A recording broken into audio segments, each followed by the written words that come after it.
My mother stopped smiling when Grant's backup phone lit up at my sister's baby shower. The baby shower went bad because my boyfriend brought the wrong phone into the room. It was for my sister Tessa at a brunch place with balloon arches, citrus centerpieces, and enough female relatives to make every facial expression feel public. My boyfriend, Grant, came because Tessa loves him, and my mother keeps acting like his presence at family things proves I finally picked a stable man.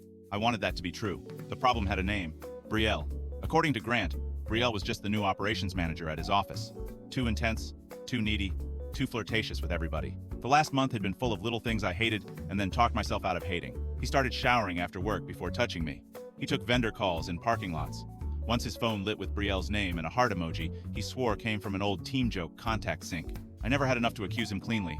I had enough to feel stupid. At the shower, my Aunt Denise was running games off a shared playlist and kept grabbing people's phones because the cafe Wi-Fi kept cutting. Grant offered his, then said it was in the car and went outside to get it while I helped Tessa unwrap baby socks in front of everybody. He came back carrying two phones. One was his normal black iPhone, the other was a blue phone with a cracked case. He saw me notice and said the blue one was an old work backup he found under the seat.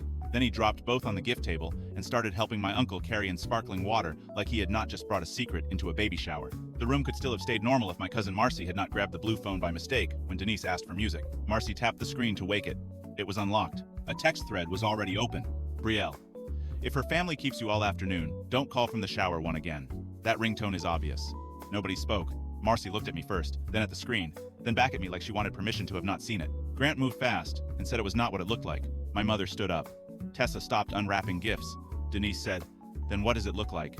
Grant said the blue phone was only for Brielle because she was going through a divorce and did not want her ex seeing her number in office records. He said he used the shower bathroom at the gym once because he did not want me making a scene in my apartment parking lot over a work call. He said the text sounded intimate because Brielle is dramatic and pushes familiarity on everybody.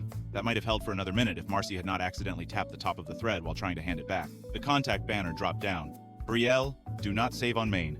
That was the turn.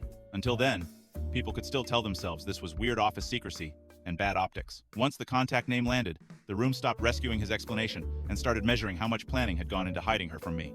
I asked one question.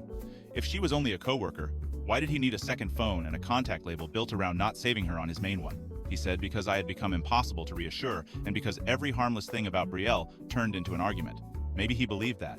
Maybe I really had been tense enough that secrecy felt easier than honesty. That still did not explain why honesty was apparently impossible unless routed through a blue phone at my sister's baby shower. Tessa, who hates conflict more than labor, handed me the diaper ribbon scissors and said I should cut the bow off the stroller box because my hands were steadier than hers. It was a ridiculous little kindness, but it shifted the room onto my side. My mother asked Grant to take his phones and leave before cake.